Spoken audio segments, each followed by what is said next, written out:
Bom dia, moçada! Tudo bem com vocês? Aqui quem vos fala é o professor Eugênio Bastos, canal Geogênio, a serviço dos alunos que gostam de estudar e passar em concursos. Moçada, vamos fortalecer o canal, se inscrevam no canal, dê aquele like, compartilhe o vídeo e ajude o professor Eugênio Bastos a democratizar o ensino da geografia. Moçada, no nosso encontro de hoje, eu irei falar sobre alguns indicadores econômicos do Brasil, inclusive estabelecendo algumas comparações com anos anteriores.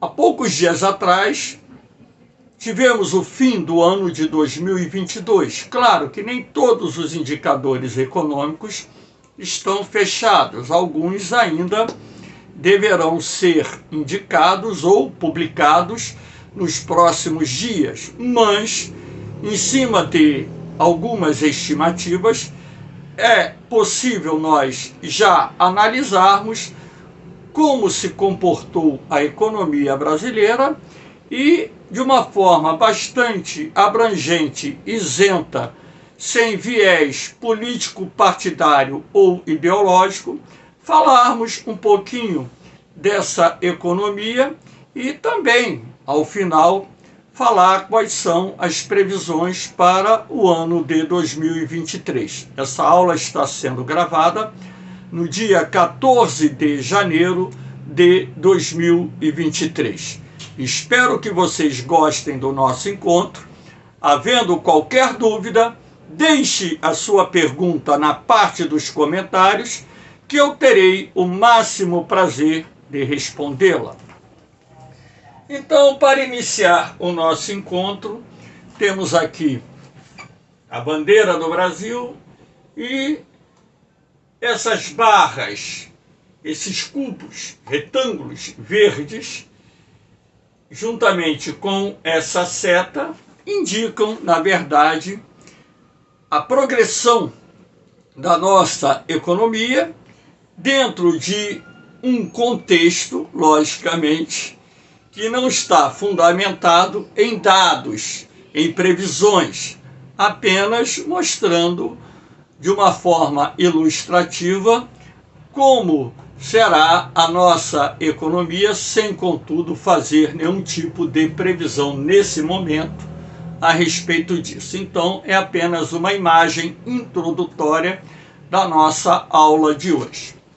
Então, vamos começar a analisar um dos indicadores econômicos, que é a relação da dívida PIB do Brasil, ou seja, a relação da dívida pública com o produto interno bruto. Lembrando que o produto interno bruto é a soma de todas as riquezas produzidas no Brasil, incluindo-se aí a arrecadação de impostos. Então, existe uma relação entre a dívida e PIB, e essa relação é estabelecida em percentuais. Então, eu coloquei aqui dados de alguns anos para que nós pudéssemos fazer uma análise da evolução dessa relação dívida-PIB a partir de dezembro de 2016, quando então essa relação ficava no patamar de 66,2. Observe que em dezembro de 2017, essa relação aumentou para 73,7, ou seja, cresceu de forma bastante considerável, até mesmo porque aí nós tínhamos ainda os efeitos da crise política e econômica, que inclusive culminou com o afastamento da presidente Dilma Rousseff através do impeachment em 2016, e a nossa economia, principalmente nos anos de 2015, 2016, 2017, sofreu uma turbulência muito grande e foi fruto da crise política e econômica. Então, essa relação em dezembro de 2018 passou para 75,3 e se manteve em dezembro de 2019 no mesmo patamar. Em dezembro de 2020, essa relação passou para 88,6. Esse crescimento bastante acelerado se deve aos efeitos da pandemia do Covid-19, até mesmo porque, em função da pandemia, os gastos governamentais aumentaram não só pelos programas de ajuda às pessoas mais necessitadas, né? Inclusive aqueles R$600, aqueles R$1.200 que passaram a ser dados a milhões de brasileiros, o aumento dos gastos do governo para atender às demandas da saúde em função da disseminação da pandemia do Covid e a queda da atividade econômica, até mesmo porque, em função da pandemia, o nível de atividade econômica em nosso país acabou sendo afetado, assim como ocorreu em vários outros países do mundo. No ano de 2021, você repare que houve uma queda dessa relação dívida-PIB, até mesmo porque a economia brasileira ela já está, assim como as economias de vários países do mundo, num processo de recuperação, e sendo assim, inclusive, com um crescimento do PIB no ano de 2021 acima de 4%, recuperando parte das perdas da grave crise econômica que atingiu o Brasil no ano de 2020. E em dezembro de 2022, essa relação 76,6 é aquilo que projeta o Banco Central Brasileiro. Esses dados ainda não foram divulgados, mas em função de uma projeção que eu coletei junto aos agentes financeiros do Banco Central, eu coloquei isso aqui. Então pode ficar um pouquinho acima, um pouquinho abaixo, é apenas um referencial para que vocês tenham ideia que essa relação dívida-PIB ela começou a recuar a partir de 2020 e a tendência, esperamos que isso aconteça, né? Também em 2023 e nos próximos anos, para que o próprio governo tenha condições de, equilibrando as suas contas, reduzindo o déficit fiscal, gerando déficit, superávit primário, que é de vital importância, para que o governo não só tenha recursos para dar continuidade à governança, os investimentos que são necessários para qualquer governo, seja ele federal, estadual ou municipal. E também recursos para que o governo possa pagar os serviços da dívida pública, que nesse caso incluem a dívida interna e também a dívida externa. Vamos para o segundo indicador econômico, custo da dívida pública estimada para 2022. Nós temos também que analisar um aspecto, os dados finais não foram ainda divulgados, então, mas nós temos uma estimativa do Banco Central de que o custo da dívida pública estimada para o ano de 2022 alcançaria 760 bilhões de reais. Repare que esse custo cresceu muito, até mesmo comparado ao ano de 2020, que foi o ano em que os efeitos da pandemia do Covid-19 foram mais sentidos no nosso país. Agora, por que o custo da dívida pública aumentou de forma bastante expressiva no ano de 2022? Isso não só por causa dos papéis em vencimentos, mas também em função da captação de recursos, o lançamento de títulos do Tesouro Nacional no mercado internacional e no mercado interno. Isso acaba gerando também o aumento das despesas do governo com juros e amortizações. E nós temos que lembrar que o ano de 2022 fechou com rombo nas contas públicas, né? Uma vez que, se você pegar o ano fiscal de 2022, esses dados ainda não foram liberados, mas acredito eu que o rombo nas contas públicas tenha ficado em mais de 200, já se fala até em 400 bilhões de reais, o grande rombo deixado pelo governo que saiu no ano de 2021. Espero que vocês entendam que eu estou analisando a economia, não estou aqui criticando A ou B, até mesmo porque a gente sabe que parte desse rombo provém do programa Ajuda Brasil, daquela ajuda também dada a caminhoneiros, a taxistas, né? Nós sabemos também, né, que a questão da desoneração tributária, sobretudo em determinados segmentos como dos combustíveis, reduziu o aporte de arrecadação para o governo. Enfim, a liberação de verbas através do governo para estados, municípios, houve um aumento, né, substancial no ano de 2022, e isso acaba gerando um maior endividamento, e na medida em que a dívida pública ela aumenta, logicamente que os encargos dessa dívida pública também aumentam, e isso faz com que o governo tenha que desembolsar um volume maior de recursos para poder não só pagar os juros, assim como as amortizações da dívida pública.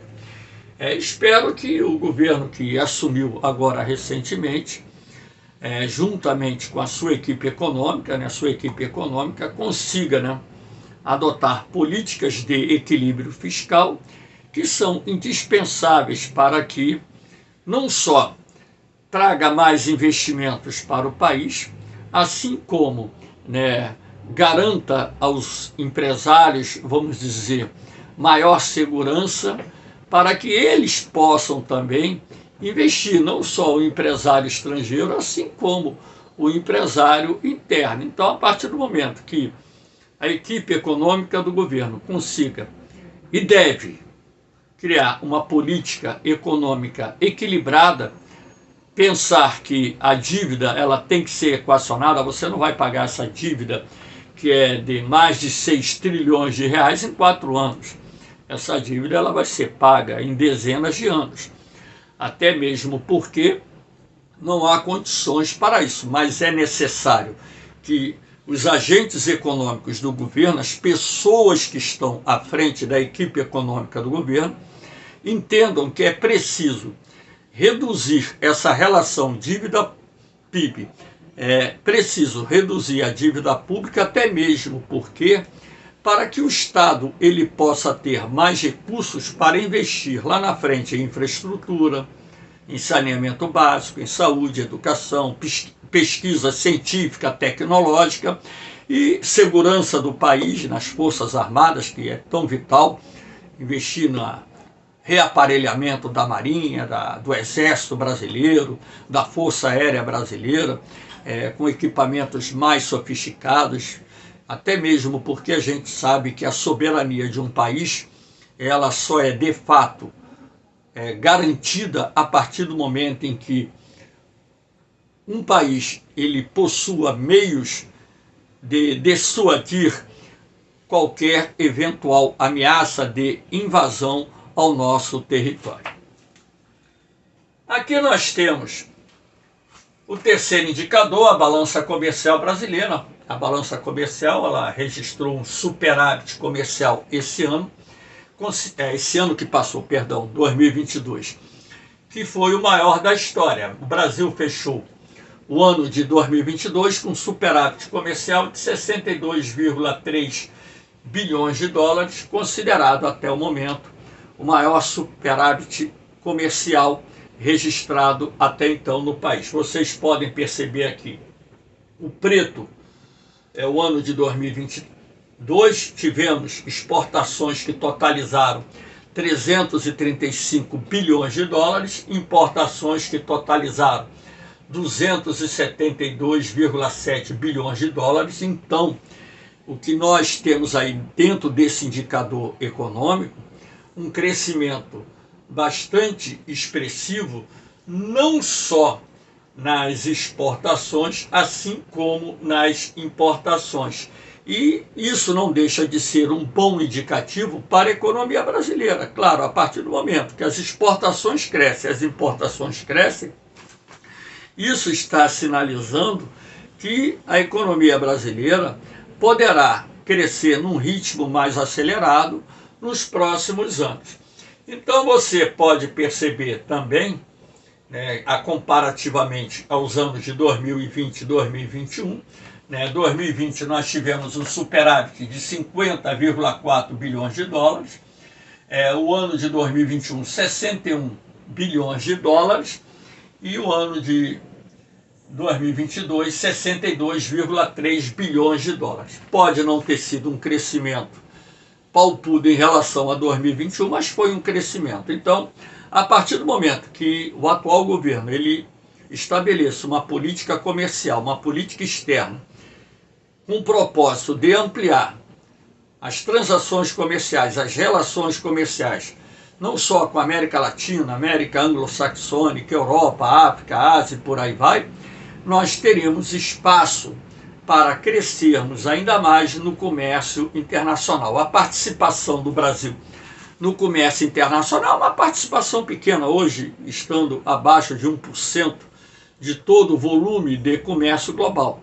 Anos atrás o Brasil chegou a ter uma participação de 1,3% no comércio global. Agora é necessário que nossas autoridades entendam que é preciso criar políticas que estimulem não só o crescimento das exportações, mas também a redução, a queda do custo Brasil.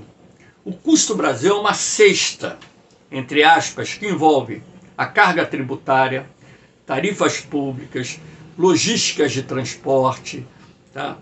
Taxa de câmbio, encargos trabalhistas e por aí vai. Então é preciso que nós tenhamos a sensatez de reduzir esse custo Brasil de forma a dar maior competitividade aos nossos produtos no mercado internacional global altamente competitivo. Agora, para isso também é necessário que o governo ele procure investir e incentivar a pesquisa científica e tecnológica para que nossas empresas também consigam produzir produtos tecnologicamente mais avançados, produtos de maior valor agregado e aumente a participação dos produtos industriais, que são exatamente esses produtos de maior valor agregado no mercado, no comércio internacional. O Brasil ele ampliou muito as exportações de produtos primários, as chamadas commodities, que são produtos agropecuários e extrativos, e ampliação das exportações de produtos industrializados tem se processado muito lentamente. Então é preciso que nós façamos uma, vamos dizer assim, uma revisão da política industrial brasileira, que nós procuremos desenvolver a ciência e a tecnologia para que alcancemos produtos com maior valor agregado e a participação dos produtos industriais nas exportações brasileiras cresça e a importação de produtos industrializados de tecnologia superior diminuam. Então isso é importante porque quando se fala em superávit comercial, a gente tem que entender que o ingresso de dólar no país é salutar, porque esse dólar será utilizado para o pagamento dos serviços da dívida pública. Esse dólar poderá compor as reservas internacionais do Banco Central, então que hoje caíram um pouco em relação ao que era.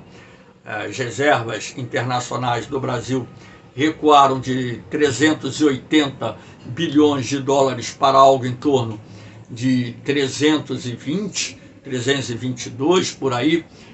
Enfim, a gente sabe até que o recuo dessas reservas também se deve à necessidade que o governo teve de alocar recursos para atender algumas demandas que eram consideradas prioritárias pela equipe econômica do governo brasileiro. Então, aqui nós temos também a inflação medida pelo IPCA. Então, aqui nós temos, o IPCA é um dos indicadores do IBGE, é muito falado na televisão, tá? Então, Então, a evolução da inflação no Brasil de 2014 até o ano de 2022. Então, se nós pegarmos aqui os últimos anos, por exemplo, o patamar mais baixo, 2017 e 2018, governo do presidente Michel Temer, a inflação havia recuado para 2,75. 2019, primeiro ano de governo do presidente que deixou recentemente Brasília, o presidente Jair Bolsonaro, a inflação 4,31. No segundo ano, já com os efeitos da crise provocada pela pandemia do Covid-19, 4,52. No terceiro ano, a inflação atingiu um pico, 10,06, até mesmo porque nós tivemos no ano de 2021 a retomada da economia mundial e isso, né, acabou pressionando o preço, por exemplo, do barril do petróleo, com reflexos nos mais diferentes segmentos da economia, né, pressionou os preços dos componentes industriais, até mesmo porque a escassez de determinados componentes industriais acabou pressionando os preços. Lembrando que os preços são regulados pela lei da oferta e da procura. Os fretes também ficaram mais caros em função do encarecimento dos combustíveis. O aumento da demanda sem um crescimento da oferta também acabou pressionando os preços de diversos produtos, inclusive alimentos, gerando uma espiral inflacionária em vários países do mundo. A inflação não foi algo exclusivo do Brasil. Tantos outros países, inclusive, registraram inflação mais alta que o nosso país. Então, isso está dentro de um aspecto generalizado, de um aspecto global, e poucos foram os países que registraram taxas inflacionárias baixas em 2021. Agora, no ano de 2022, tivemos um recuo da inflação para 5,79. Esperemos que esse recuo continue no ano de 2023. A projeção do Banco Central indica 4,5%, 5%. E dependendo do desenrolar da economia, né, não só do cenário interno como do cenário internacional, vamos ver se de fato a inflação continua recuando, até mesmo porque a inflação em alta ela acaba penalizando os trabalhadores assalariados, sobretudo aqueles que têm menor poder aquisitivo.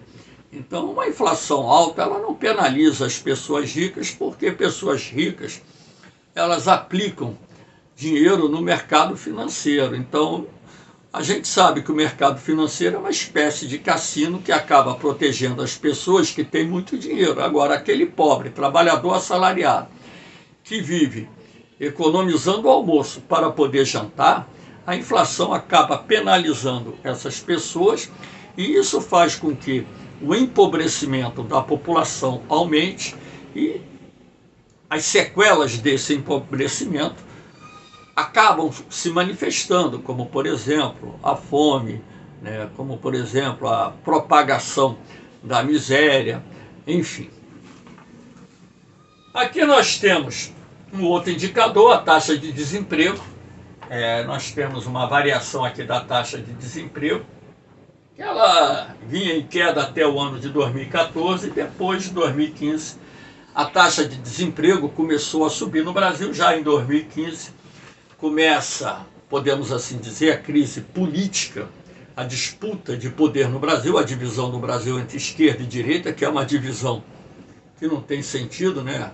A gente deve respeitar as pessoas, suas ideologias, suas crenças, mas a gente deve pensar no Brasil acima de tudo, né? Deixar, né, as disputas políticas para o Congresso Nacional, para uma Assembleia Legislativa, para uma Câmara de Vereadores, enfim. Então, não levar essa disputa política para um campo que possa prejudicar o andamento da economia, porque quem sai mais prejudicado dentro desse contexto é a população de menor poder aquisitivo. Então, 2016, já no auge da crise, o desemprego passa para 11,3%. Em 2017, já após o impeachment, o desemprego pula para 13,4%. E a partir do momento em que o presidente Michel Temer ele, com a sua equipe econômica, começa a desenvolver políticas que, inicialmente, vão tranquilizar setores do mercado, a economia dá algum sinal de recuperação, então o desemprego recua para 12,8% em 2018, 12,4% em 2019, já no primeiro ano do mandato do presidente Bolsonaro. Agora, em 2020, em função dos efeitos da pandemia, 2020 e 2021, essa taxa de desemprego cresce, alcançando o pico no ano de 2021, quando então alcançou 14,7%. Agora, de acordo com as previsões do IBGE, a taxa de desemprego deverá fechar em 8,7%. Essas são as projeções. Lembrando que o IBGE faz o cálculo trimestral e os dados não foram divulgados até o momento. E vamos esperar que essa taxa de desemprego continue recuando, até mesmo porque a partir do momento em que você tem uma massa maior de trabalhadores assalariados, empregados, isso corresponde também maior arrecadação de impostos para o governo, representa o aumento das vendas no mercado interno, que beneficia o comércio, que beneficia a indústria, o aumento também da massa de trabalhadores assalariados vai beneficiar o setor de serviços, o setor também primário, enfim, então isso gera o que eu chamo de efeito dominó inverso. Então, a recuperação da economia acaba fazendo com que os setores produtivos cresçam e isso crie um ciclo de estabilidade econômica que a gente torce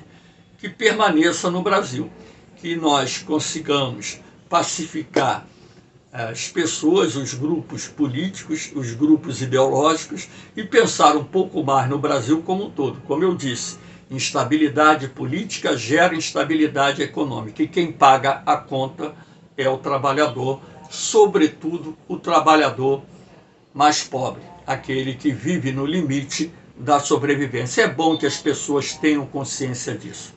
Cada um tem sua crença, cada um tem sua fé política, e vivemos numa democracia e temos que respeitar os pensamentos diferentes, as ideologias diferentes. Agora, temos que agir com responsabilidade, pensando no país como um todo, e agir para que a economia cresça e as condições de vida melhorem, porque isso beneficia não só o pobre, mas até mesmo as pessoas mais ricas desse país. Aqui nós temos a renda média do trabalhador brasileiro. Repare, a evolução da renda média em reais, Então, ela veio aumentando, é claro, o salário é reajustado todo ano. Então, isso faz com que a renda média aumente. Porque os dados que aqui aparecem, eles não são corrigidos pela inflação. Porque se fossem corrigidos pela inflação, a gente poderia ter uma forma mais verdadeira de comparar o rendimento médio do trabalhador, por exemplo, em dezembro de 2012, que era de R$ 2.581, para o rendimento médio do trabalhador em em novembro de 2022, que era de R$ 2.737. Então, o que a gente observa aqui, que a renda média ela acompanha muito também essa questão da taxa de desemprego. Então, a partir do momento em que o desemprego aumenta e a inflação sai do controle, por exemplo, a renda média do trabalhador cai. Então, é o que nós observamos nesse período que esteve atrelado à crise oriunda da pandemia do Covid-19. Então, nós tivemos aqui o pico de uma renda média de 2.931, recuando para 2.510, alcançando agora, em novembro de 2022, R$ 2.737. Então, nós esperamos, e eu acho que temos que torcer para isso, que a renda média do trabalhador brasileiro possa crescer, porque é um dos fatores também que irá contribuir para a retomada do crescimento econômico e aumento da arrecadação de tributos, redução da relação dívida-PIB, disponibilizando maior quantidade de recursos, inclusive para que o governo possa investir nos mais diferentes setores produtivos. Aqui nós temos a evolução do PIB brasileiro de 2013 até 2022. Aqui é uma projeção, claro que o PIB não foi fechado, mas a projeção indica que o Brasil fechará 2022 com um crescimento de 2,9%. Em 2021 esse crescimento foi de 4,6%. Mas nesse período assinalado de 2013 a 2022, a gente pode perceber vários anos de crescimento muito baixo. 2014, 0,5%. Repare aqui, 2015, recuo de mais de 3,5%. 2016, recuo de mais de 3%. E 2017, crescimento de aproximadamente 1%. 2018, 1,1%. 2019, 1,3%. Aqui nós tivemos um recuo de 4, foi até maior do que a barra aqui indica, 4,6%. Perdão, aqui o recuo de 4%, aqui o crescimento de 4,6%, e aqui o crescimento projetado de 2,9%. Então, isso é bom até mesmo porque, apesar desse crescimento de 2022 ter sido menor do que o de 2021, a gente tem que entender o seguinte, que o ano de 2021 foi um ano de recuperação pós-crise causada pela pandemia do Covid-19. Então, não só o Brasil, como outros tantos países do mundo, tiveram um crescimento do PIB que a gente pode considerar expressivo no ano de 2021. Que esse crescimento não seria robusto no ano de 2022, mas um crescimento próximo a 3%, não só indica que nós recuperamos, né, o recuo do PIB que foi registrado em 2020, como sinaliza que o PIB brasileiro ele pode crescer, né, manter uma taxa de crescimento acima de 2%. A previsão inicial é que o PIB, a previsão, né, seria de um crescimento em 2023 de 2,3%, mas aquilo que eu digo, previsão nem sempre se concretiza, porque apesar dos agentes econômicos terem experiências, serem formados por profissionais altamente capacitados, a gente sabe que a evolução da economia depende muito de dois fatores que agem combinadamente, interno e externo. Então a gente não sabe como, né, vai se comportar a economia mundial no ano de 2023, se teremos, por exemplo, alguns fatos que possam gerar desestabilidade econômica e isso se refletir nas economias de outros países. Vivemos num mundo globalizado, onde as economias interagem, são interdependentes. Então, às vezes, muita gente pergunta, o que tem a ver uma guerra da Rússia com a Ucrânia, com a inflação? Né? O Brasil, tem um comércio que é considerado pequeno com os dois países. Por que isso afetou o Brasil? Não afetou o Brasil, afetou o mundo todo. Então, a gente tem que levar em consideração que fatos, acontecimentos internacionais de grande relevância se refletem na conjuntura econômica e isso pode ser positivo, assim como pode ser negativo, dependendo da origem desses fatos. Moçada, espero que vocês tenham gostado do nosso encontro, né? Espero que a aula tenha atendido os meus objetivos e, logicamente, os objetivos de vocês. E que dessa forma a gente possa ter tido uma noção, mesmo que superficial, desses indicadores econômicos do Brasil. Aqui não estou dando aula para alunos de faculdade de economia, de administração, e sim para alunos que estão se preparando para concursos militares e vestibulares. Então, é uma aula adequada ao nível de preparação que vocês precisam para fazer uma boa prova. Tá bom, moçada? Então aqui eu deixo a minha despedida, né? Lembrando que o canal GeoGênio não é monetizado, não foi e não será monetizado. É um canal criado para ser uma ferramenta de suporte aos alunos que estão se preparando para concursos. A única coisa que eu peço é que vocês ajudem a divulgar esse trabalho para que eu possa alcançar um número cada vez maior de jovens e dessa forma auxiliar esses jovens e até mesmo adultos a se prepararem para os concursos que precisam da geografia. Então, moçada, havendo qualquer dúvida, havendo qualquer sugestão, deixa seu comentário que está disponível aí e eu atenderei dentro daquilo que for possível. O canal GeoGênio tem um único objetivo: democratizar o ensino da geografia, se transformando em uma ferramenta de apoio para você que está se preparando para concurso. Lembrando que eu tenho grupos no Facebook, SpaceX, Colégio Naval Vestibular e ESA, com materiais em PDF disponíveis para vocês estudarem. É só entrar no grupo, acessar o arquivo e estudar. Nada que eu faço, eu cobro. Faço graciosamente, dentro dos meus limites, para ajudar você. Muita gente pergunta, esse cara é maluco? Não. Eu faço porque eu quero. E como eu quero ajudar, não depende, ninguém pode dizer que eu sou maluco e fazer isso de graça. Eu faço porque quero. Se eu quisesse ganhar dinheiro, não seria gravando aula para o YouTube. Iria criar canais chamativos, contratar empresas para editar os vídeos, contratar empresas para divulgar o canal e teria centenas de milhares de seguidores e ganharia dinheiro com o YouTube. Eu faço tudo no amor. Valeu, moçada! Um beijão no coração de vocês, um forte abraço. Fiquem com Deus, eu vou, mas eu volto, hein? Fui!